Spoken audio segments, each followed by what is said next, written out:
ਤੁਸੀਂ ਸੁਣੇ ਦਾ ਹੋਣਾ ਜੇ ਉੱਥੇ ਓਕੇ ਦੇਵਤੇ ਦੀ ਥਾਰ ਹੈ ਤੇ ਉੱਥੇ ਓਕੇ ਦੇਵਤੇ ਦੀ ਥਾਰ ਹੈ। ਕਦੇ ਤੁਸੀਂ ਐਸੀ ਵੀ ਕੋਈ ਜਗ੍ਹਾ ਦਿਖੀ ਹੈ ਜਿੱਥੇ ਸਾਰੇ ਦੇਵੀ ਦੇਵਤੇ ਇਕੱਠੇ ਹੋਣ?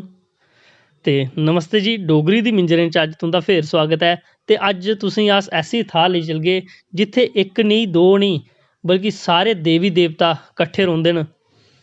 ਤੇ ਉੱਥੇ ਪੂਰਾ ਸ਼ਿਵ ਪਰਿਵਾਰ ਕੁਦਰਤੀ ਰੂਪਾਂ 'ਚ ਵਾਸਾ ਕਰਦਾ ਹੈ। ਤੇ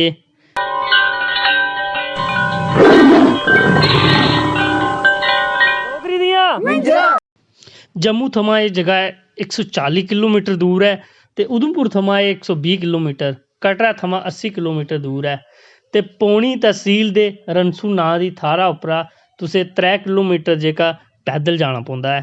ते हून तुस नज़ारा दिक्खा दे होगो अपने तवी दा पुलै दा, तवी दे उप्पर जेह्के रंग रंगीली जेह्की कलाकृति जेह्की साढ़े कलाकारें बनाई दी है, जित्थे तुसेंगी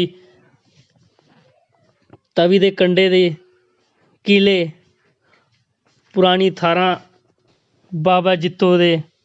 हून अस पुज्जी गए तवी पुलै पर जित्थों बाह्वे आह्ली माता सामनै लब्भा करदी है ते महाराजा हरि सिंह हुंदा। ते एह्दे बाद में तुसेंगी अगर अग्गे दी गल्ल सनां ते जिस थारा पर अज्ज अस जा करने आं, एह् थार कुदरती रूपै बिच बनी दी इक गुफा है जिसी शिव खोड़ी आखेआ जंदा है। खोड़ी अगर अस तुसेंगी दसचै ते एह् डोगरी थमां लैते गेदा है ते डोगरी बिच खोड़ी दा मतलब होंदा है गुफा। एह् तुसेंगी बाबा बिड्डे दी जगह लब्भा दी है। एह् रियासी आह्ला पुल है जेह्का चन्हाऽ उप्पर बने दा है। चन्हाऽ अपनी छल्ला मारा करदा है थल्लै दिक्खो। ते ओह्दे बाद अगर तुसेंगी अग्गे दी गल्ल सनां कि एह् जेह्की थाह्र है बड़ी गै पुरानी है ते इत्थे पूरा शिव परिवार रौंह्दा है।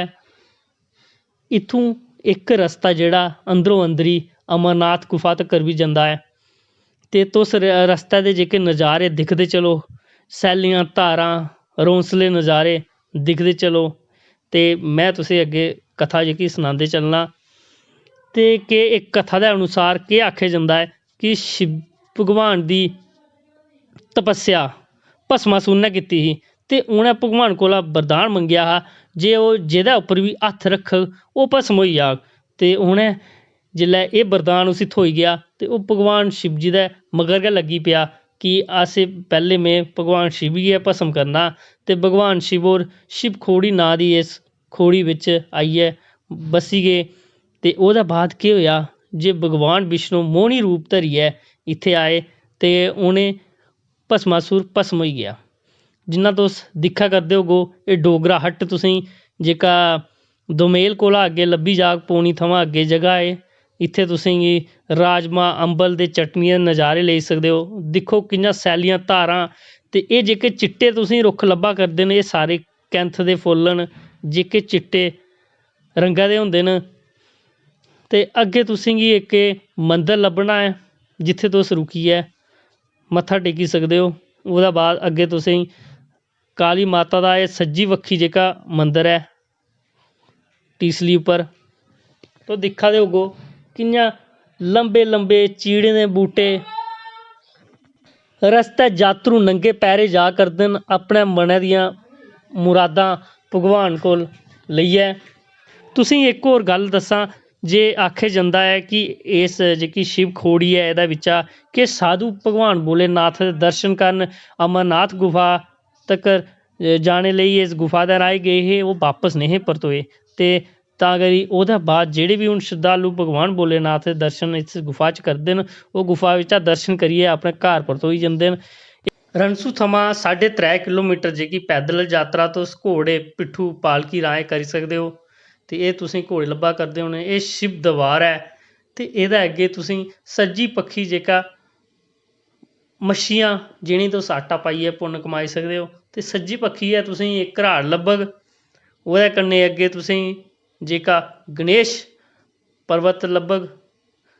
ते दिक्खो कि'यां निक्के निक्के नीरू बगा करदे न, कि'यां पक्खरू पखेरू अग्गें पिच्छें गा करदे न। ते एह् तुसेंगी अपने अग्गें जेह्का जित्थों दिक्खो श्रद्धालु कि'यां नंगे पैरें भगवान कोल शिव भगवान कोल जा करदे न। ते एह् अग्गे दिक्खो किन्ना गै सोह्ना सनाकड़ा एह् मंदर है, किन्ना सोह्ना नज़ारा है। दिक्खो कि'यां साधु खब्बी बक्खी है ते साधुएं धूने रमाए दे न रस्तै, भगवान भोलेनाथ दे गुणगान गा करदे न, श्रद्धालु जा करदे न, जयकारे ला करदे न ते भगवान भोलेनाथ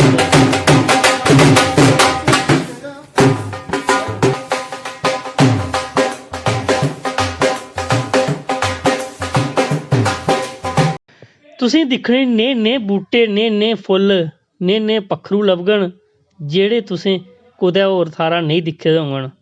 दिक्खो जी भगवान भोलेनाथ दा जित्थै वासा होऐ उत्थै भी कैह्दा घाटा होऐ। इस शिवखोड़ी गुफा बिच भगवान शिवजी, मां पार्वती, गणेश महाराज जी ते कन्नै नाग देवता, उं'दे कन्नै 5 पांडु ते होर बी केईं देवी देवता न जिंदा वासा इत्थै है। एह् काली माता दा इक मंदर है जेह्ड़ा तुसें सज्जी बक्खी लब्भग ते अग्गें तुस दिक्खो भगवान भोलेनाथ दे श्रद्धालु। एह् गुफा जेह्ड़ी साढ़ी आई पुज्जी है, खौड़ी डोगरी दा लफ्ज होंदा जेह्दा मतलब होंदा गुफा। एह् पवित्र गुफा है जेह्दे बिच मुंडली थाह्रा बिच 300 थमां ज़्यादा जेह्ड़े जात्तरू इक टाइम खड़ोई सकदे न।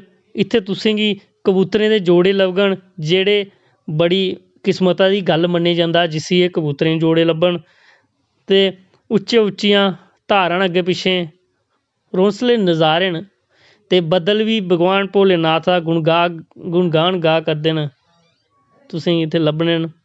ते हून एह् जेह्का खब्बी बक्खी ऐ तुसें गी मां कालका दा बी एह् मंदर लब्भना ते ओह्दे कन्नै अग्गें जेल्लै एह् दिक्खो भगवान भोलेनाथ अपने कुदरती रूपै च आई पुज्जन।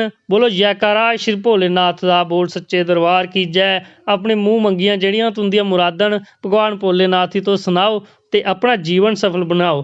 दिक्खो जी साढ़ा डुग्गर देश केड्डा इन्ना उच्च कोटि दा देश है जित्थै पूरी दुनिया गी चलाने आह्ले भोलेनाथ अपना वासा करदे न। जय हो।